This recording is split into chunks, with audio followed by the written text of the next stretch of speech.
વિદ્યાર્થી મિત્રો, મજામાં ને?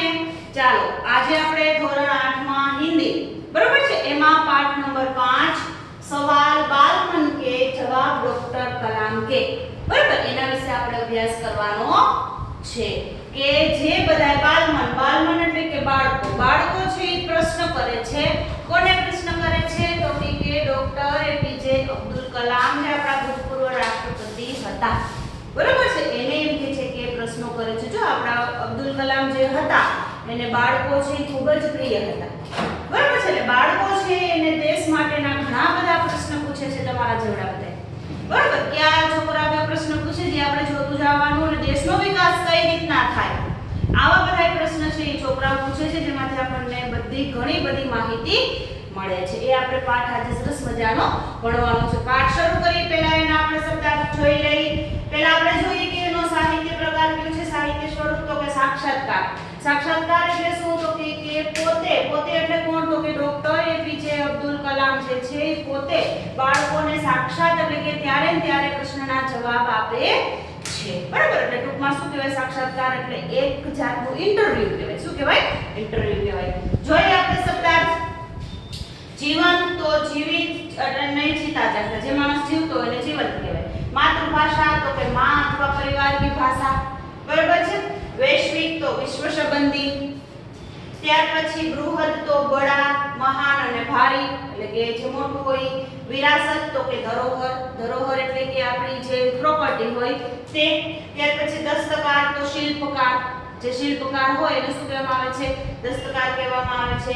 ત્યાર પછી દરકાર તો જરૂરત. ઉત્કૃષ્ટ તો ઉત્તમ અથવા શ્રેષ્ઠ, જે સારું હોય તે. ત્યાર પછી વિઘ્ન તો બાધા અને અડચણ. પારદર્શી તો जिसके आर पार देखा जा सके બરાબર છે, એની આજુબાજુ જોઈ શકીએ એને શું કહેવામાં આવે છે? પારદર્શી કહેવામાં આવે છે. બહુગુણક તો કે બહુત અધિક બરાબર છે. ત્યાર પછી નિષ્ઠા તો શ્રદ્ધા અને વિશ્વાસ. અનુત્પાદક એટલે જો ઉત્પન્ન ન કરે કે જે ઉત્પન્ન કરી શકે નહીં. અતિ વિશિષ્ટ એટલે બહુ મહત્વપૂર્ણ, જેનું ખૂબ જ મહત્વ હોય. સામરિક તો કે સમર્યા યુદ્ધ સે સંબંધ રખને વાલા, જે એમ કે છે કે યુદ્ધ સાથે સંબંધ હોય એને શું કહેવામાં આવે છે? સામરિક કહેવામાં આવે છે. ખાકા તો કે નકશા, ઢાંચા, મસોદા અથવા આલેખ એટલે ટૂંકમાં આપણે આપણું જે આયોજન કરેલું હોય તેને શું કહેવામાં આવે છે? હિન્દીમાં ખાકા કહેવામાં આવે છે.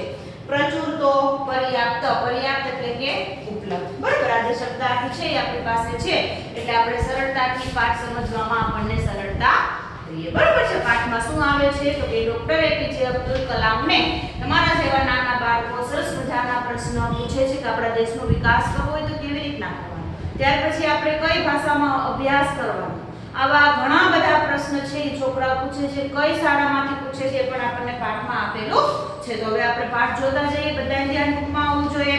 શાળા કોઈ પણ લેખક છે नहीं. प्रश्नोत्तरी शैली में प्रस्तुत यह साक्षात्कार डॉक्टर अब्दुल पाकीर जैनुलाब्दीन अब्दुल कलाम से बच्चों की बातचीत पर आधारित है. जो अब्दुल कलाम નું પૂરેપૂરું નામ આપણને આપેલું છે, ખાસ યાદ રાખવાનું કે ડોક્ટર અબુલ પાકીર જૈનુલાબ્દીન અબ્દુલ કલામ બરાબર. એની હારે છોકરાઓ વાતચીત કરે છે. यह बातचीत तब संपन्न हुई थी जब डॉक्टर कलाम राष्ट्रपति के पद पर आसीन थे. આ એક વાતચીત ત્યારે એ કરવામાં આવેલી હતી કે જ્યારે ડોક્ટર અબ્દુલ કલામ શું હતા? તો કે આપણા રાષ્ટ્રપતિ હતા. वे बच्चों की जिज्ञासाओं को तुरंत उत्तर देने के लिए सदैव तत्पर रहते थे.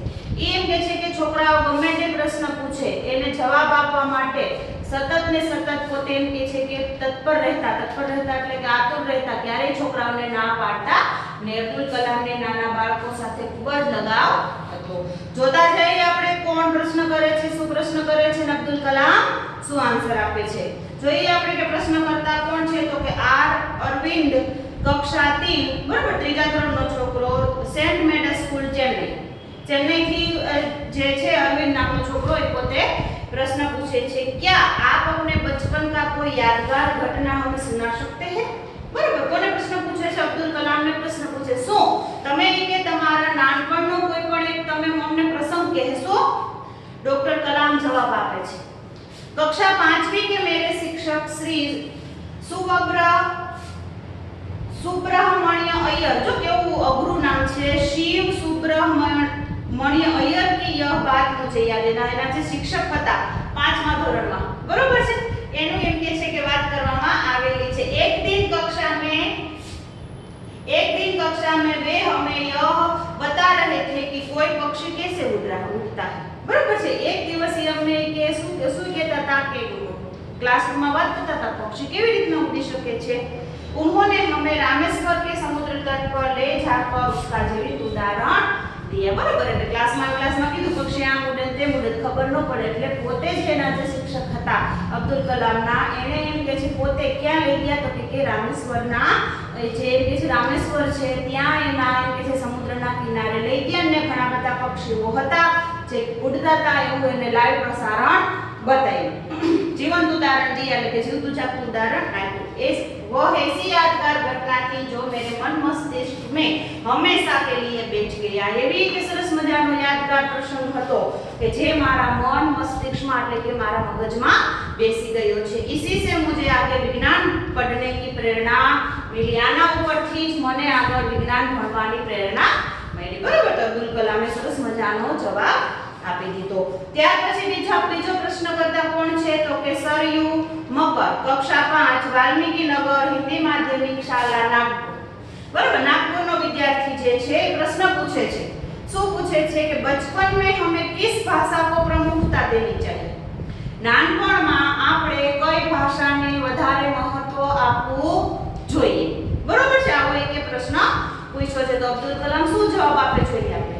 मैंने स्वयं माध्यमिक शिक्षा तक की पढ़ाई अपनी मातृभाषा के माध्यम से ही पूरी की है, बरोबर છે કે મેં કે પોતે માધ્યમિક કક્ષા એટલે ધોરણ 12 સુધીનો અભ્યાસ આપણી માતૃભાષા, બરોબર છે। આપણી જે માતૃભાષા આપણે બધા ગુજરાતમાં રહીએ છીએ તો આપણી માતૃભાષા કઈ છે તો કે ગુજરાતી। રાષ્ટ્રભાષા કઈ આવે તો કે હિન્દી, બરોબર કે પોતપોતાની માતૃભાષામાં મેં કે મારી માતૃભાષામાં જ અભ્યાસ करेलो छे। कॉलेज और उसके आगे की शिक्षा अंग्रेजी माध्यम की संस्थाओं में हुई, बराबर। ત્યાર પછી ધોરણ 12 પછી કોલેજ માં પોતે ગયા ને એનાથી આગળનો જે અભ્યાસ કરવાનો હતો એ પોતે અંગ્રેજી માધ્યમમાં કરેલો હતો। मेरा मानना है कि हम कॉलेज में भी माध्यम के रूप में मातृभाषा का चुनाव कर सकते हैं क्योंकि युवा अपनी मातृभाषा में ही सोचता है।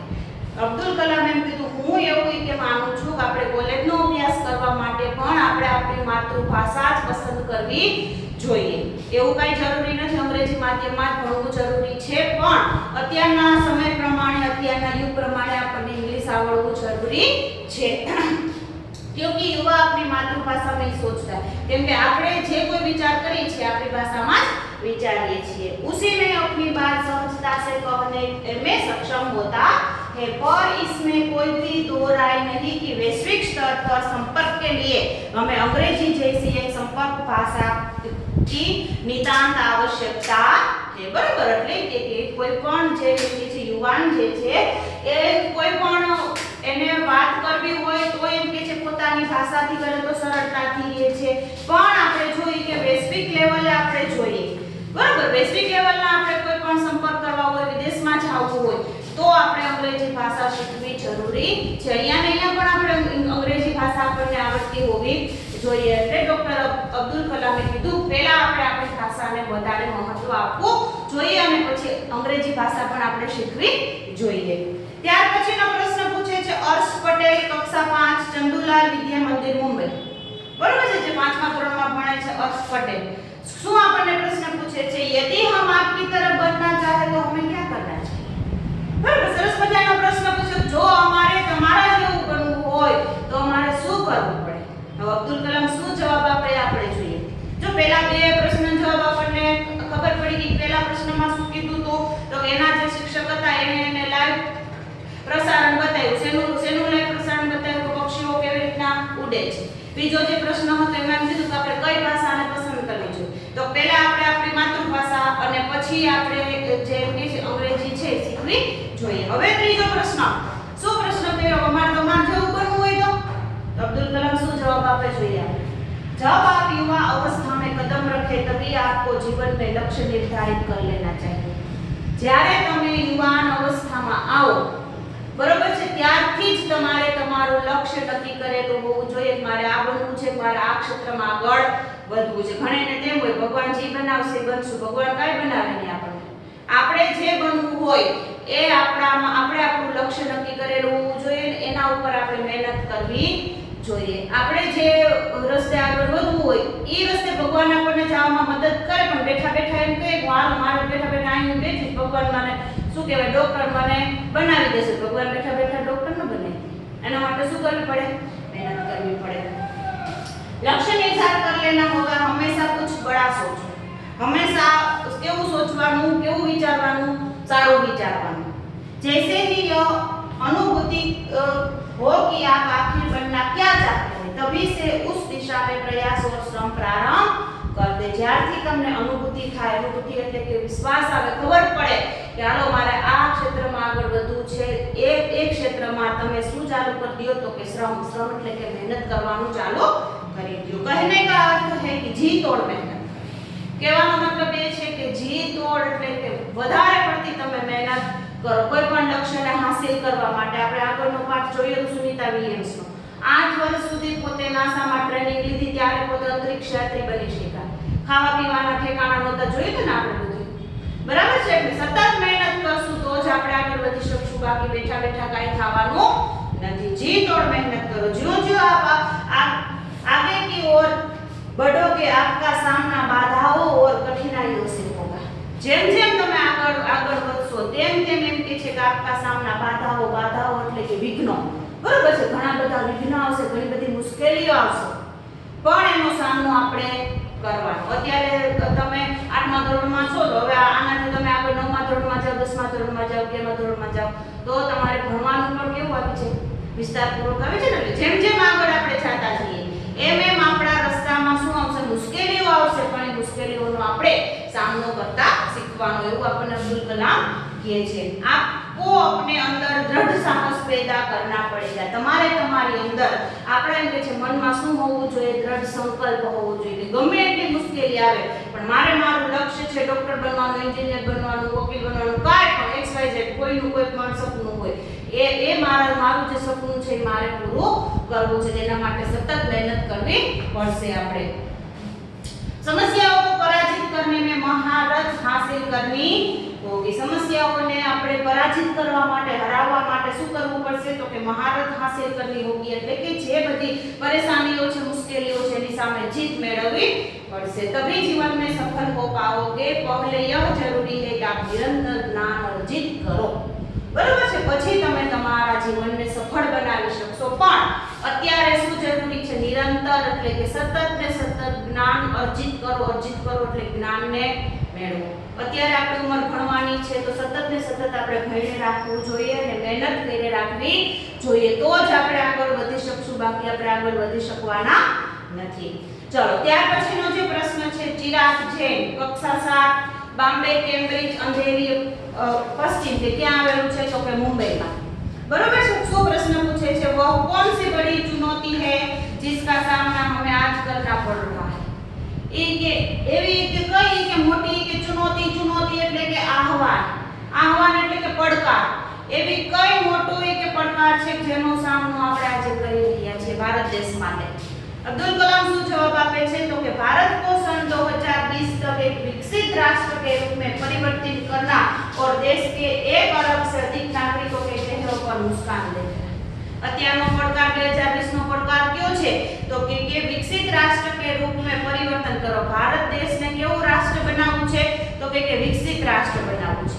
બરોબર છે. અને આપણા ભારત દેશની જનસંખ્યા વધારે છે તો જેટલા બધા લોકો ભારત દેશમાં રહે છે 1 અરબથી પણ વધારે, એટલા બધા ભારત દેશમાં લોકો રહે છે અને બધાયના ચહેરા ઉપર મુસ્કાન લઈ આવી છે, હસી લઈ આવી છે. હસી ક્યારે આવે? તો કે જ્યારે આપણા ભારત દેશના તમામ લોકો પાસે તમામ પ્રકારની સગવડતા હોય. જો એમ કે સગવડતા હોય તો જ આપણે હસી શકીએ. અત્યારે આપણે હમણાં લોકડાઉન ગયું તો બધાયની પરિસ્થિતિ, બધાયના ધંધામાં શું થવા મળ્યું? થોડો ફેરફાર થવા મળ્યો તો આપણને બધાને ચિંતા થતી શું થશે? પણ એ કે ભારત દેશના તમામ નાગરિકને શું એમ કે છે મળવી જોઈએ? તો કે રોજગારી મળવી જોઈએ. આપણો એમ કે છે ભારત દેશ આગળ વધવો જોઈએ તો જ આપણે બધાના ચહેરા ઉપર મુસ્કાન લાવી શકીશું. यही राष्ट्र के समक्ष सबसे बड़ी चुनौती आ एक मोटा मोटो પડકાર છે 2020 સુધીમાં આપણા દેશને વિકસિત કરવાનો છે. ત્યાર પછીનો જે પ્રશ્ન છે હર્ષ ચાંડક, કક્ષા 7, ડોક્ટર એસ રાધાકૃષ્ણ વિદ્યાલય મલાડ, મુંબઈ. બરાબર. મુંબઈનો જે વિદ્યાર્થી છે आपकी दृष्टि में साहस की परिभाषा क्या है? તમારી દૃષ્ટિ में એટલે કીધું કે તમારે એમ કે છે કે સાહસની પરિભાષા એટલે કે સાહસની વ્યાખ્યા તમારી રીતે તમે શું આપી શકો? બરાબર, તમારી દૃષ્ટિથી તમારી નજરથી તમે સાહસની વ્યાખ્યા શું આપી શકો? ડોક્ટર કલામ જવાબ આપે છે, अपनी जान की परवाह किए बिना दूसरों को संकट या आपदा से बचाना ही साहस है। बराबर, આપણી જાનની આપણે આપણા જીવની પરવાહ કર્યા વગર બીજાની કોઈ પણ મુશ્કેલી હોય આપદા એટલે કે મુશ્કેલી, સંકટ એટલે કે એને કોઈ પણ દુઃખ હોય, બરાબર, એને આપણે બચાવીએ, એમાં આપણે ભાગીદાર બનીએ, ઈ સૌથી મોટું સાહસ છે। બીજું કોઈ પણ સાહસ છે ને કોકના દુઃખમાં ભાગીદાર બનવું એ એમ કે છે સૌથી મોટું શું છે તો કે સાહસ છે। બરાબર છે। ત્યાર પછીનો જે પ્રશ્ન છે તરુણ પટેલ કક્ષા 8 સ્વામિનારાયણ ઇન્ડિપેન્ડન્ટ સ્કૂલ लंदन થી प्रश्न आयो જોઈએ આપણે। हम प्रवासी भारतीय मातृभूमि के प्रति गर्व की भावना कैसे विकसित करें? बराबर, हमें के लिए मातृभूमि ऊपर આપણો ભારત દેશની જે માતૃભૂમિ છે એના ઉપર ગર્વની ભાવના કેવી રીતના વિકસિત કરી શકીએ? જોઈએ अब्दुल कलाम શું જવાબ આપે છે। भारतीय मूल का कोई भी व्यक्ति एक बृहद भारतीय परिवार का अंग है और उसे हमारे देश की सांस्कृतिक विरासत पर गर्व है। बराबर, भारतीयनो એટલે કે ભારત દેશમાં રહેતો કોઈ પણ નાગરિક છે ભારતનું શું છે આખા પરિવારનું એક અંગ છે અને કે આપણા કે દેશનું સાંસ્કૃતિક વિરાસત, સંસ્કૃતિ આપણી જે છે એટલે વિરાસત એટલે કે આપણી જે પ્રોપર્ટી છે, આપણું જે સાંસ્કૃતિક વારસો છે, બરાબર, એનો ઈ પોતે કે વારસદાર છે ભારત દેશનો કોઈ પણ નાગરિક, જેના ઉપર આપણને ગર્વ હોવો જોઈએ કે ભારત દેશ જેવી સંસ્કૃતિ બીજે કે દેશમાં આપણને જોવા મળતી નથી। सौभाग्य से आप लोग ऐसी स्थिति में है कि अपनी मातृभूमि से अच्छी तरह से जुड़े हुए हैं और यही आपके लिए गौरव की बात। बराबर, તમારા માટે કે સૌભાગ્યની વાત એ છે કે સારામાં સારી સૌભાગ્યની વાત છે કે આપણે બધાય માતૃભૂમિ એટલે કે આપણે આપણા દેશ સાથે સારી રીતે જોડાયેલા છીએ અને આજ આપણા માટે ગૌરવની વાત છે। બરાબર, સરસ મજાનો જવાબ આપ્યો કે આપણા ભારત દેશની સંસ્કૃતિનો વારસો આપણે બધાય છીએ અને આપણે બધાય ભારત દેશ સાથે જોડાયેલા છીએ અને આપણો એક શું છે તો કે પરિવાર છે। ત્યાર પછીનો પ્રશ્ન પૂછે છે સત્યમ કક્ષા 10 જિલ્લા સ્કૂલ ક્યાં તો કે મુંગેર। બરાબર, મુંગેર થી એમ કે છે કે પ્રશ્ન આવ્યો છે जो भी बच्चे आपसे मिलते हैं वे कहते हैं कि वे एक प्रसिद्ध वैज्ञानिक, इंजीनियर, डॉक्टर आदि बनना चाहते हैं, पर किसान, मजदूर और कलाकार भी किसी राष्ट्र के लिए उतने ही महत्वपूर्ण हैं। हम ऐसे ही परिवार से आते हैं, हमारे लिए आपका क्या संदेश है? बराबर છે એટલે કહેવાનો મતલબ એવો છે કે એને પ્રશ્ન પૂછ્યો કે જે પણ છોકરા તમને કે મળે છે અમને કે મળે છે બધાય ઘણા એમ કે અમારે કે વૈજ્ઞાનિક બનવું છે, અમારે એન્જિનિયર બનવું છે, અમારે ડોક્ટર બનવું છે, પણ કોઈ એમ નથી કહેતું કે અમારે ખેડૂત બનવું છે, અમારે મજૂર બનવું છે, અમારે શું બનવું છે તો કે કલાકાર બનવું છે। બધાયને સારા નાખે કે ઊંચા પદ જ હાંસલ કરવા છે। જો આવા માણસો નહીં હોય તો આપણા દેશનું ભરણ પોષણ કેવી રીતના થાશે? અમે કે આવા જે કે પરિવારમાંથી આવ્યા છે તો અમારું શું મહત્વ છે? આવો સરસ મજાનો પ્રશ્ન પૂછ્યો છે। જોઈએ આપણે ડોક્ટર કલામ શું કહે છે। किसान, मजदूर, कलाकार और दस्तकार ये सभी हमारे राष्ट्र के अभिन्न अंग हैं। बराबर છે। ખેડૂત, મજૂર, ત્યાર પછી કલાકાર, ત્યાર પછી દસ્તકાર એટલે કે શિલ્પકાર, બરાબર છે। આ બધાય કે આપણા રાષ્ટ્રના અભિન્ન અંગ છે। અભિન્ન એટલે શું તો કે ભાઈ આ બધાયની આપણે જરૂરી છે। राष्ट्र निर्माण में हमें उन सभी की सेवाओं की समान रूप से दरकार है। राष्ट्रना निर्माण કરવા માટે बराबर છે આપણે કે આ બધાયની સેવા જરૂરી છે। आप सभी को चाहिए कि अपने अपने क्षेत्र में खूब उन्नति करें। તમારે બધાએ તમારા ક્ષેત્રમાં શું કરવાની તો કે ખૂબ જ ઉન્નતિ એટલે કે આગળ તમારે વધવાનું। એટલે ક્યારે એવું મનમાં નહીં રાખવાનું કે આ બધા માણસો નીચા છે અમે ઊંચા છીએ। તમે વિચાર કરો હમણાં આપણે લોકડાઉન હતું, કચરો બધા લેવા વાળા ન આવતા હોત તો આપણે બધા ક્યાં જાય કચરો નાખવા? બરાબર છે। એટલે કહેવાનો મતલબ એવો છે કે ગમે તે માણસ છે એનું પદ નાનું હોય કે મોટું હોય બધાયનું કામ એક જ સરખું હોય છે તો જ આપણો દેશ વ્યવસ્થિત રીતના ચાલે, બાકી આપણો દેશ વ્યવસ્થિત રીતના ચાલવાનો નથી। એટલે ખાસ આપણે યાદ રાખવાનું કે ક્યારે આ ઊંચું ના નીચું એવું ક્યારે વિચારવાનું નહીં. બરાબર છે. અહીંયા સુધી બાળ મિત્રો આપણે રાખી. હવે આ જે બાકીનો જે પાઠ છે એના પછીના લેક્ચરમાં આપણે જોશું. જો આ જેટલા બધા પ્રશ્ન છે બધાય પ્રશ્નોમાંથી આપણને કંઈક શીખવા મળેલું છે કે આપણે આપણી માતૃભાષાનું મહત્વ હોવું જોઈએ, દેશને આગળ લઈ આવવા માટે મહેનત કરવી જરૂરી છે અને તમારે પણ તમારું લક્ષ્ય છે નિર્ધારિત કરેલું હોવું જોઈએ. ત્યાર પછી આપણે જોયું છે કે કોઈનું પણ પદ ઊંચું કે નીચું હોતું નથી, બધાય કેવા હોય છે? એક જ સમાન હોય છે. બરાબર છે. આના પછીનો જે પાઠ બાકી છે એ આપણે આના પછીના લેક્ચરમાં જોશું. ત્યાં સુધી આવજો. જય શ્રી કૃષ્ણ.